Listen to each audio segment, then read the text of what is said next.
chicos, ¿qué tal? ¿Cómo estáis? Bueno, pues vamos a empezar un nuevo tema. En este caso será el tema de números complejos, ¿vale? Aunque su nombre pues aparenta dificultad, bueno, yo creo que lo vais a poder solucionar de forma muy sencilla. No creo que sea tan complejo como su propio nombre indica, ¿vale? Entonces, bueno, vamos a empezar. Fijaros, los números complejos surgieron ante la necesidad de dar soluciones a aquellas ecuaciones que no tenían soluciones. ¿Vale? Todos habéis resuelto ecuaciones en las que hemos puesto, pues no tiene soluciones, ¿vale? Y cuando hacemos mención a que no tiene solución, nos referimos siempre a que no tiene soluciones reales. Para conseguir dar una solución a este problema, ¿qué hizo Euler? Bueno, pues Euler lo que hizo, consideró que la raíz de -1, que ya sabéis que no existe en el mundo de los números reales, a la raíz de -1 la llamó i, ¿vale? Con lo cual, finalmente, lo que se consiguió fue dar solución a esas ecuaciones que no tenían soluciones reales, ¿vale? Fijaros, aquí tenemos un ejemplo, por ejemplo, esta ecuación, x cuadrado más menos 4x más 5 igual a 0. Si yo aplico la fórmula de resolución, me queda raíz de -4, y la raíz de -4, fijaros que ya diríamos aquí que no tiene soluciones, puesto que la raíz de -4 no existe, ¿vale? Pero si ese -4 lo descomponemos como 4 por -1, de forma que esto será raíz de 4 por raíz de -1 y la raíz de 4 es 2, ¿vale? Nos quedaríamos aquí y si ahora aplicamos lo que nos cuenta Euler y es que la raíz de -1 la llamo i, ¿vale? Fijaros que ahora entonces sí tendría soluciones, que las soluciones serían x igual, simplificando lógicamente, x igual a 2 más i y x igual a 2 menos i.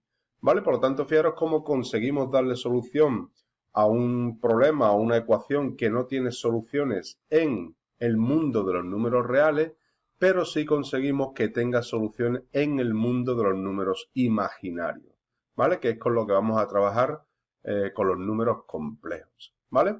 Por lo tanto, fijaros, a partir de ahí nos estamos creando un mundo paralelo al real, que es el mundo de los imaginarios, ¿vale? El mundo de los números complejos, donde este tipo de ecuaciones sí tienen solución, ¿vale? Bien, a partir de aquí vamos a desarrollar una teoría, vamos a dar varias definiciones para que empecemos teniendo claro cómo vamos a trabajar aquí. Bien, fijaros, ya hemos dicho que Euler considera que la raíz de -1 se le asigna a la letra i, ¿vale? I de imaginario, ¿vale? Por lo tanto, la unidad imaginaria será la letra i, ¿vale? Que coincide con la raíz de -1.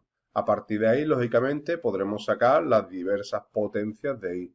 I al cuadrado, pues será raíz de -1 por raíz de -1, que será 1, y así sucesivamente, ¿vale? Vamos a determinar un número complejo como una expresión de forma a más bi, donde tanto a como b son números reales, ¿vale? Pues 2 menos 3i, 5 más 6i, etcétera, etcétera. Esos serán los números complejos, ¿vale? Bien, a esta expresión a más bi recibe el nombre de forma binómica, puesto que está formada por dos componentes, ¿vale? Tenemos la componente real, que será la a, y la componente imaginaria, que será la b. Siempre componente imaginaria la que acompaña a la unidad imaginaria, que ya sabéis que es la i, ¿vale? También podemos considerar como parte real y parte imaginaria.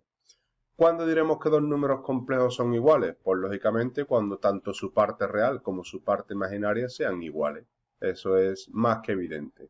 Por lo tanto, fijaros, vamos a definir el conjunto de los números complejos, ¿vale? El mundo de los números complejos como todos aquellos formas binómicas, por llamarlo de alguna forma, todas aquellas expresiones a más bi, donde a y b son números reales, ¿vale? Siempre que expresemos tengamos una expresión de esta forma, diremos que tenemos un número complejo.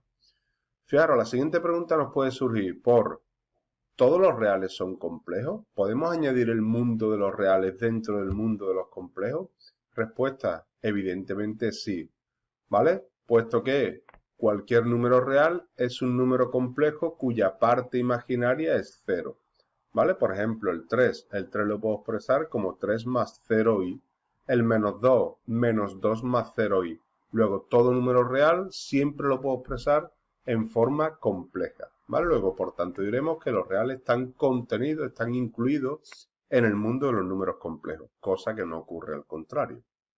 Bien, ¿A qué denominamos números imaginarios? Bueno, pues vamos a denominar números imaginarios a aquellos números complejos cuya componente imaginaria no es cero.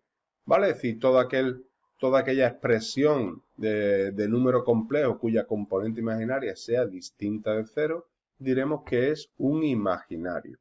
¿Vale? Por lo tanto, todo número complejo puede ser un número real o es imaginario. ¿Vale? Diremos que es un número real si la parte imaginaria es cero y diremos que es un imaginario si la parte imaginaria es distinta de cero. ¿Vale? Bien, fijaros, ¿qué son los números imaginarios puros? Bueno, pues los números imaginarios puros son aquellos números cuya componente real es cero. ¿Vale? En este caso tenemos imaginarios puros, solo tenemos parte imaginaria, no tenemos parte real. ¿Vale? Por ejemplo, el 3i, el menos 5i, menos 3/4 de i, todos estos números complejos son imaginarios puros. Bien, terminamos con las definiciones. Si tengo un número complejo a más bi, bueno, pues si multiplico por menos 1 ambas componentes, diremos que tendremos el opuesto de ese número complejo, ¿vale? El menos a menos bi. Bien, y por último, si un número complejo a más bi tiene un complejo conjugado, ¿vale? Que al que llamamos su conjugado, que será simplemente a menos bi, ¿vale? Cambiando el signo de la parte imaginaria. Ese será el conjugado que representaremos por una z en este caso, con una barrita arriba, ¿vale? Opuestos y conjugados. El opuesto multiplicamos por menos 1 las dos componentes, el conjugado simplemente se cambia el signo de la componente imaginaria. ¿Vale? Bien, perfecto. Fijaros, simplemente una nota, lógicamente, para que lo tengamos siempre en cuenta. Cualquier ecuación de segundo grado con coeficientes reales que no tenga solución real tendrá dos soluciones imaginarias. ¿Vale? Además, fijaros que estas soluciones imaginarias serán números complejos conjugados. ¿Vale? Conjugados, porque será siempre la solución 2 más 3i y la otra solución 2 menos 3i. ¿Vale? Por ejemplo. Por lo tanto, las soluciones imaginarias de una ecuación de segundo grado serán números complejos, conjugados. Muy bien, ¿cómo representamos los números complejos? Bueno, pues vamos a verlo. Fijaros, evidentemente los números complejos los vamos a representar en un eje cartesiano, que es el único que conocemos, el sistema de referencia, eje X y eje Y. Solo que en el mundo de los números complejos, el eje X será el eje real, donde vamos a representar las componentes reales, y el eje Y será el eje imaginario, que es donde vamos a representar las partes imaginarias. ¿Vale? Por lo tanto, cualquier número complejo A más BI, pues simplemente, fijaros, en el dibujo, si yo represento la parte real, la componente A en el eje X, y la componente B, la parte imaginaria, en el eje Y, pues el número complejo A más BI será este, en este caso lo estamos representando mediante este vector, ¿vale? Será este número que está aquí, ¿vale? Llamaremos A fijo del número complejo simplemente al punto de coordenadas A, B, ¿vale? Donde represento únicamente la parte real y la parte imaginaria, ¿vale? A ese punto será el A fijo. ¿Vale? Pero el número complejo vendrá expresado por un vector con inicio en el origen de coordenadas y extremo en el afijo. ¿Vale? Así es como representamos números complejos. ¿Vale? Los afijos de los números reales, si yo tengo un número real, que es aquel número que no tiene componente imaginaria, lógicamente se representará en el eje X, ¿vale? En el eje real. Por ejemplo, el complejo 3, que es un número real, ¿vale? Pues lógicamente lo represento en la parte real porque su componente imaginaria es 0. Y al contrario, los imaginarios puros, que son aquellos números que solo tienen parte imaginaria y no tienen parte real, lógicamente se representarán solo en el eje Y, que es el eje imaginario, ¿vale? El 3i, pues no tiene componente real, por lo tanto lo represento en el eje Y únicamente, ¿vale? Bien, perfecto. Ahora, una última cosita. Lógicamente, los afijos de un número complejo y de su conjugado serán opuestos respecto al eje Y.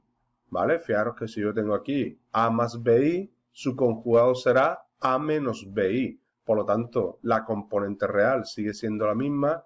Lo que pasa es que la componente imaginaria se coloca en la parte negativa del eje Y. Luego su representación gráfica será simplemente la simétrica, ¿vale? Respecto al eje real. ¿Ok? ¿Sí?